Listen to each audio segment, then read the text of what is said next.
Yo, guys, hey, welcome to Coast Connection. Embrace the power. I got my man Kev on today, and we're going to talk about some offensive linemen. We're going to talk about youth athletes, going to the next level.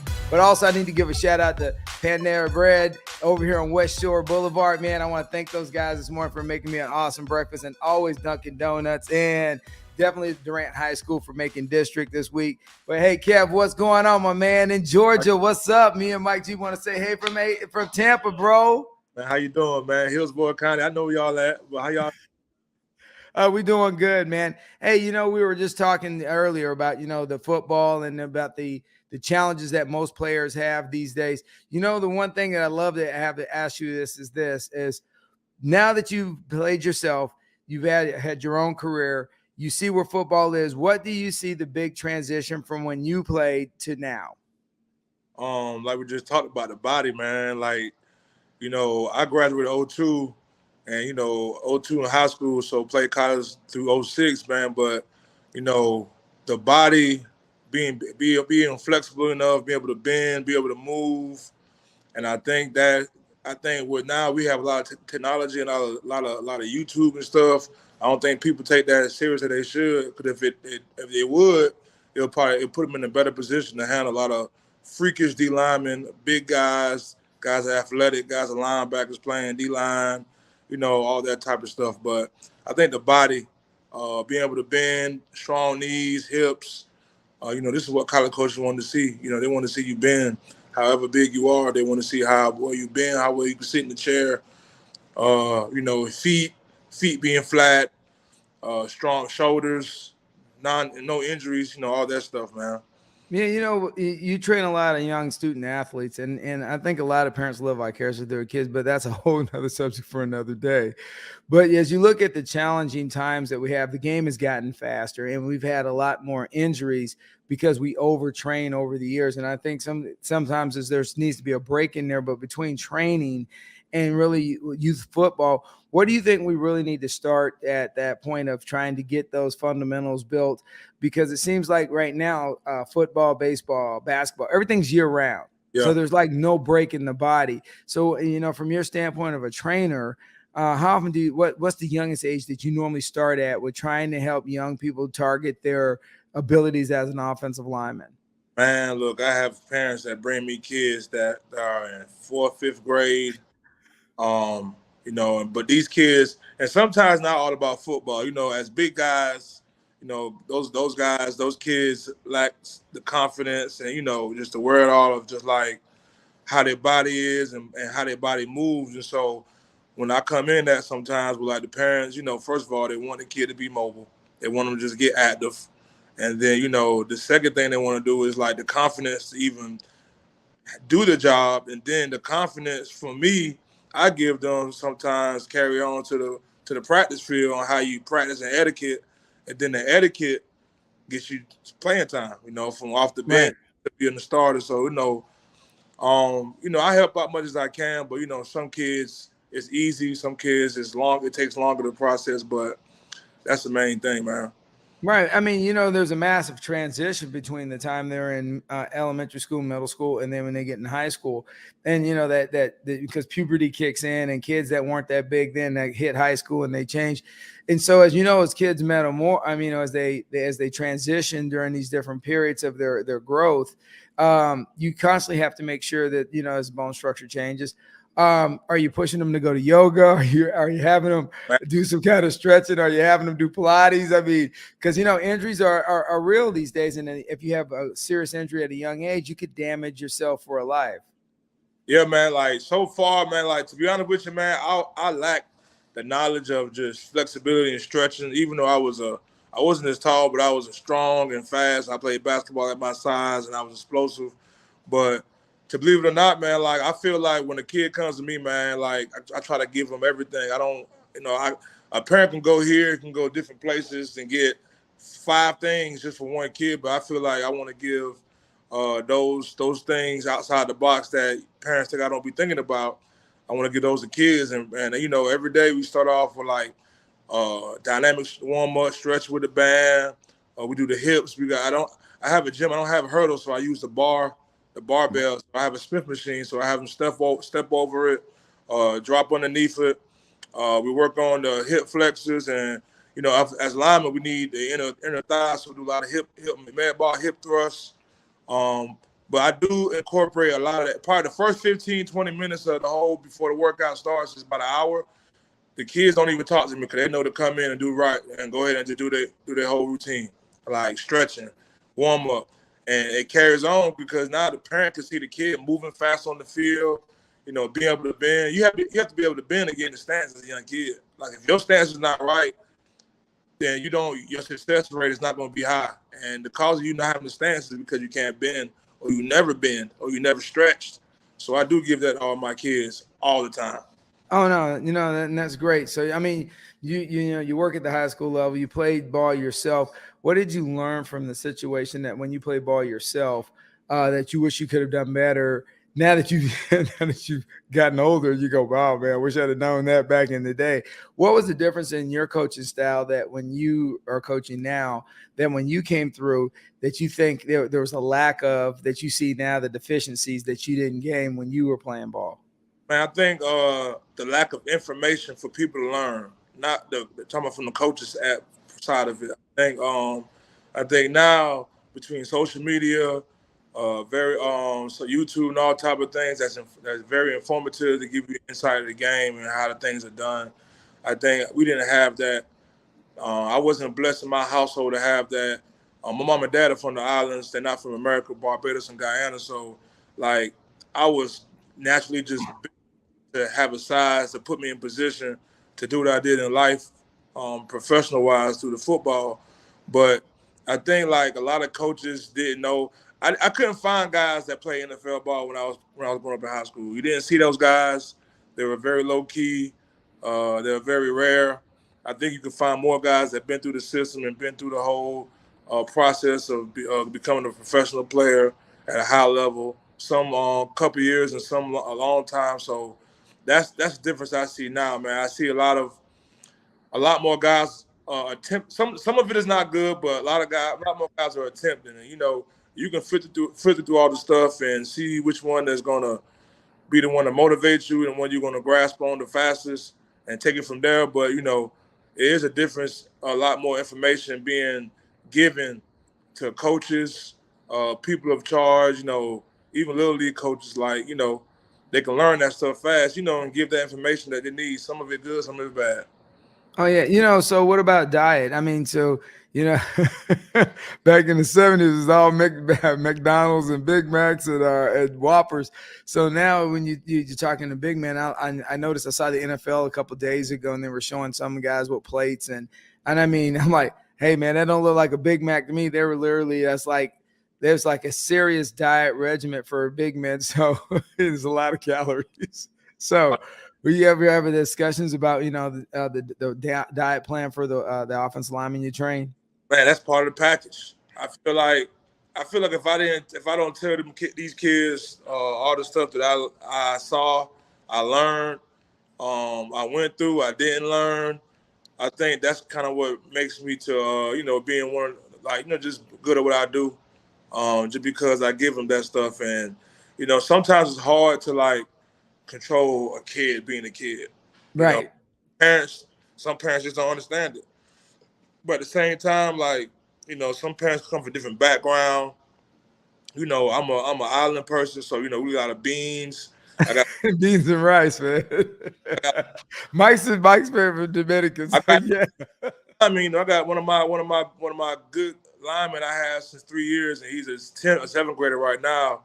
I just know their background, just because it's the island backgrounds, like beans, rice, tortillas. It's kind of hard to control that. That's the one thing that the hardest thing for me to do right now with kids, because some kids are already a big size. It's just right. It just some kids have parents that the bone structure fits their mom and their dad, or vice versa, somewhere down the line, and they get the same thing. So, and me being able to manage it is saying, I can do what I do, but at the same time, I don't live with those kids, so that's why it's hard. Right. No. Kids kind of change that stuff when they go to college. But what I do is I kind of give parents tips. I give them a lot of tips, a lot of things to do. And believe it or not, majority of my parents do listen to me and take my and do that stuff. And Okay. try to incorporate a lot of running, a lot of conditioning. You know what I'm saying? And the Right. parents do a good job checking in with me, being honest, telling them what they do. You know, some of them have cell phone numbers, so I keep I kind of track them down, like, you know, just talk to them and just remind them. It's a constant process. It's never ending cycle in that situation. Oh yeah, you know, and here's the deal. I know you do a lot of training with students. Do you work with, and you know, because let's talk real seriously real about competitiveness of being recruited. So there's a lot of competitiveness these days to get recruited or to be seen and go to camps. So I know you put on your camps and your stuff. Are you like working with a couple of different universities, or are you kind of like, hey, I think this guy's going to be a dude, because you know that's our term. He's going to be a dude. And so, do you ever work with a couple different high schools or colleges now and then and say, hey, I got a guy that's probably in my camp, man. He's going to be a dude if he stays on the path. Do you have that kind of relationship with other universities? Well, definitely your alma mater, because you'd be selling out, man. But I know, Man, but look, man, to be honest, man, like through the world we live in today with social media, man, it's kind of like between Facebook, Twitter, Instagram. A lot of guys I played with, and I was blessed to play football. Kind of a lot of guys I played with or coached me. They're still coaching, or they're in that realm of like doing coaching or scout or analysis on all levels. So the fun thing about what I'm doing now, I'm creating a player, is that a lot of those guys reach back out to me. And this is why I post a lot of my videos, because a lot of my videos, a lot of college coaches follow me. So I'm the type of person, I'm gonna do exactly what's done on the field. So that a lot of my drills, I post a lot of my drills, and those drills carry over to what the college coaches do and other high school coaches. And this is how people like or press the follow button, and you know, and then the inbox start happening.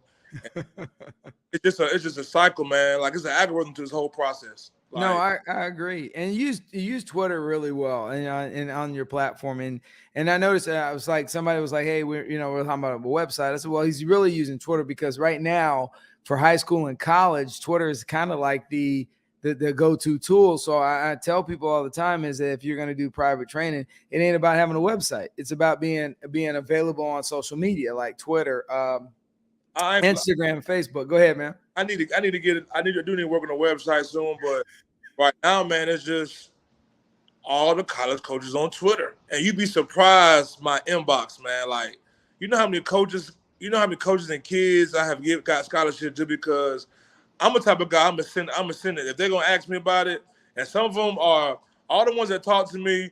They have good relationships with me already. They know who I am. They know what I produce.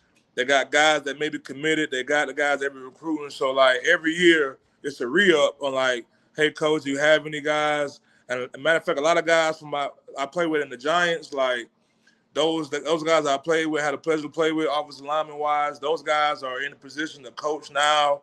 So, you know, those guys I play with at Western, the DB coach at Georgia, Fran Brown. So, and I already know a lot of guys just because I got kids that go to these schools. So when I go on visits, spring games, summer visits like to Georgia, to Clemson, to schools, schools in the area, it's kind of a good thing that the coaches already know me and recognize me through the drills I do. Like, coach, man, you're doing a great job. This is all the same stuff that we do.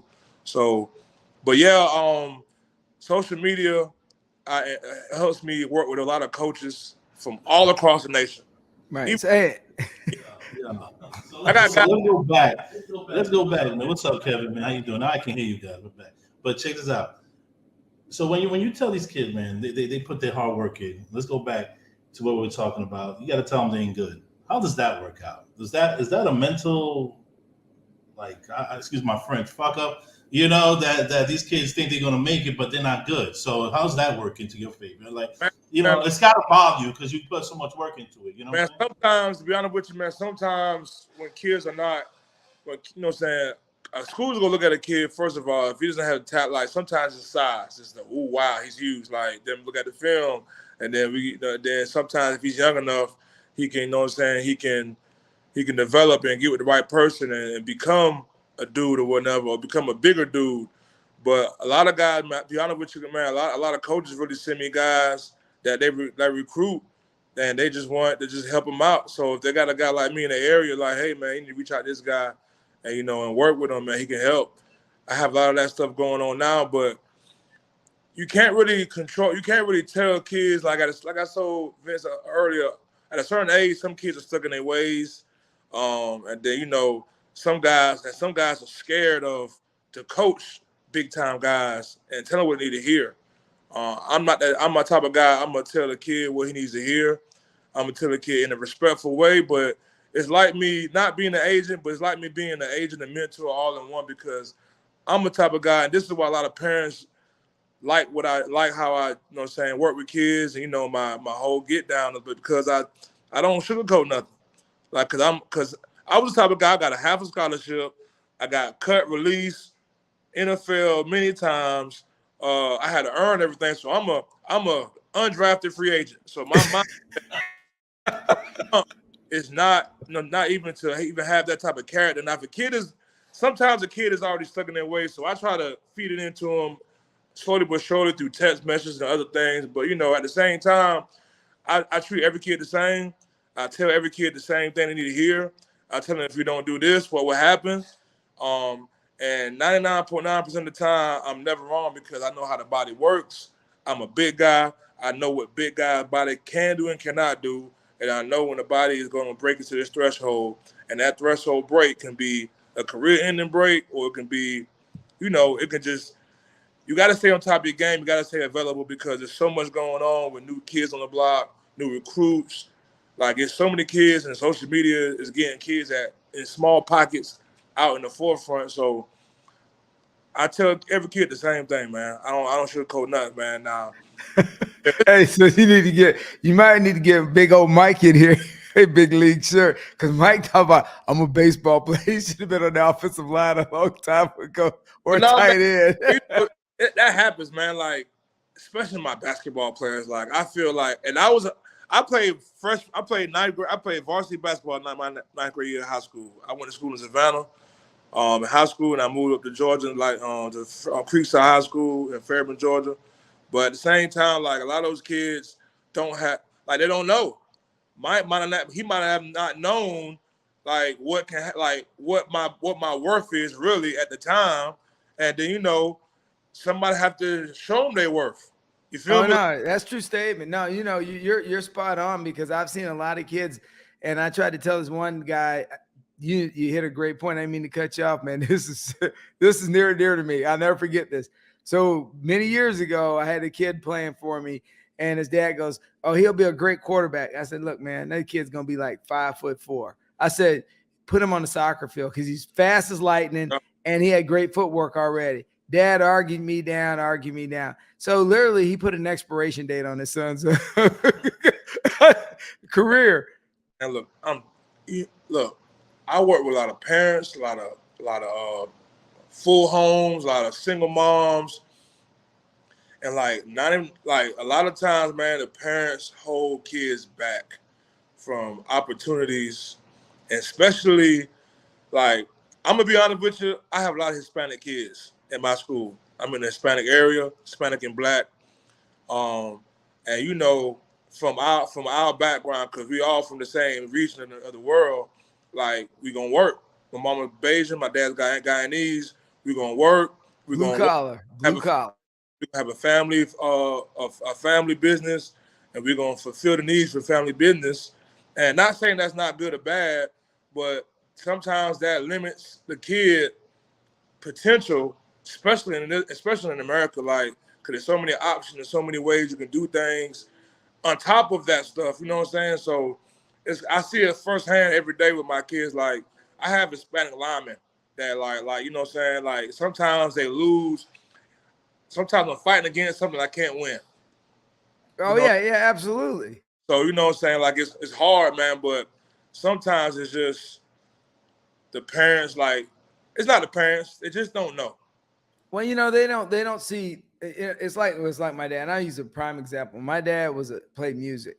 He didn't see the value of sports, and so. But I was a sports guy. I played baseball, basketball, football. I mean, I was the jock of the jocks. I love sports, And now, and then now I coach running backs and quarterbacks here and down here in Tampa. And so he never could see the value of it, and neither could my mom. So there's like getting you to practice. They were like, why would I take you to practice? I'd be inconvenienced. So there, what kills me is about students only have one life. Yes. And so often I think the biggest crutch is that parents don't want to be inconvenienced or having to pay that extra money for that training, because like I tell everyone these days, you just can't turn it off and turn it back on, because there's always somebody grinding, man. There's always somebody clanging and banging. There's somebody always in the gym. There's always somebody pushing the sled. There's this one kid out there that, all he sees is that this is my life, and I'm going to hit the books at school. But if I don't persevere and push through this, even though my parents don't have my back, even though my friends don't have my back, even though everybody doesn't understand why I'm grinding, I still got to do it. And those are the kids that I see are so successful in life. But yet there are a lot of parents, they don't get on the train, man. Man, and this is kind of where I come in at also with my training program. Like, I'm not the type of guy that is going to charge a buku amount of money for a service. Now, granted or not, like, I have deserved the right over the years through my, my little mini success and the kids I have produced to charge a certain fee, man. But like I said, I never turn on a kid for money. That's my MO. And that's just like I told you before, the undrafted free agent mindset. Like, I feel like sometimes what I do is, this is what I do. Like, if the kid can't afford it, I reach out to a kid through social media or whoever platform. Sometimes it's a word of mouth. And, I tell them what the price is, but I always tell them, like, look, man, hey, man, if you can't do it, just let me know. Just talk to me as a man. And that's something I always want to teach all my guys that I work with, like, just speaking up as a man at a young age and, like, talking to me. But, so I got some guys that train for free. I got some guys, look, you come for free, man, but the information I'm giving you is so good, you're going to tell your friends, and then, you might have 2 or 3 friends might network. Pay your fee times 5. And then other parents are bought in. And and this is kind of how my name has, what I've done, has grown, because, like, you can't set on money. Like money shouldn't control what you do for a kid, man. Like, absolutely. Your blessing be cut down. Like, that's why I feel like I've been blessed, because, like, I may charge a kid $20, or I may see a kid that may have a potential. Like, look, man, mama, don't pay me nothing. Just bring them to me. Get them to you as much as we can. I'll tell a parent right now, the more time you spend with me, kids spend with me, is going to put them in a position to go to school for free. And it's over 300 schools in the nation to go to. So, that's kind of why I've been blessed a lot over my 3 or 4 years I've been doing this, man, just because that aspect of the money part. And the parents that don't buy in, sometimes I have parents that pay the other kids' tab. Because I have parents that are blessed in many ways. So, it all works out, man. But it's a blessing for me to, like, be in the position I am now, man. Eventually, I'm gonna end up coaching college football. I do want to be a O-line coach at some point. So, this is all ties to, like, to the future, what I want to do. I can recruit, because I know kids. I like kids. I taught in the school system. So this is kind of why I've been winning in my world with this offensive line stuff. I've been blessed, man, because can't put a price on too many things, man. Some things you just gotta give it away, man. That's right. That's right. All right, so hey, so if somebody wants to get a hold of you, right, we're gonna say, and Mike's got it up there. Go to Kevin's Twitter page, and then Kev's there. Reach out on him, DM, and then hit him up so you can get your kid some offensive line training, or just get that mentorship and coaching. But also, Kev, one thing you inspire me, and what you're inspiring others is that the legacy that you're leaving. So if you could give any advice, and as we get close to the end of this interview, if you get any advice out there to any young person right now that's going to listen to this on social media, because we're going to put it out on Instagram, we're going to push it out on Facebook, we're going to push it out on Twitter. If you can give them any advice, what advice would you give any young person that's like, thinking they're in despair, don't think that they have the skill sets, and don't think, I'm an offense, I want to be an offensive lineman, but I'm not getting the training and the needs I need. What advice would you give those people? Man, for the ones that need the advice, start with, first of all, the time you spend on your phone.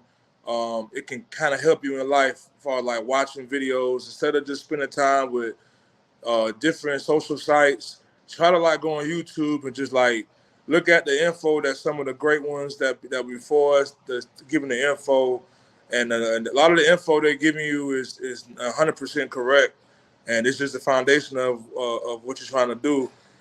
On top of that, then it's just spending time with reps. And like I tell kids all the time, like you can train yourself. Like, yeah, I can come in and give you stuff, but I don't live with you. I'm just here for 2 or 3 times a week, maybe one time a week, maybe one time a month. But everything I tell kids, I want to put in a position to train themselves. So the videos I send through text messages, the videos I send with other kids doing other drills and stuff. Get out, get active, start early, don't wait. Don't take no for an answer. If you get cut or get denied one time, keep on going, man. But just keep on trying, because there are a lot of eyes out here, and you just got to bet on yourself. But all the eyes you have out here will help you, and somebody gonna notice, man. But you got to start within yourself. You got to be disciplined. You got to look the part, and you got to do the stuff you're supposed to do. I cannot invest money into you if you don't look the part. That's number one. Hey, Mike. Awesome. Hey, Mike, before we roll out here, Mike, what do you got for Kev, brother? Kevin, it's good meeting you, man. Keep on doing your thing, man. You know, Man, look, be real with them, though. You got to be real with them, right? Look, man, I'm an free agent, man. I got a half a scholarship to Western Carolina. To Western Carolina, Vince. Hey, I got a bone for you, man. I got a bone for you. So what you need to change your shirt is undrafted and ready. You know what I'm saying? That's what you need. Undrafted and ready.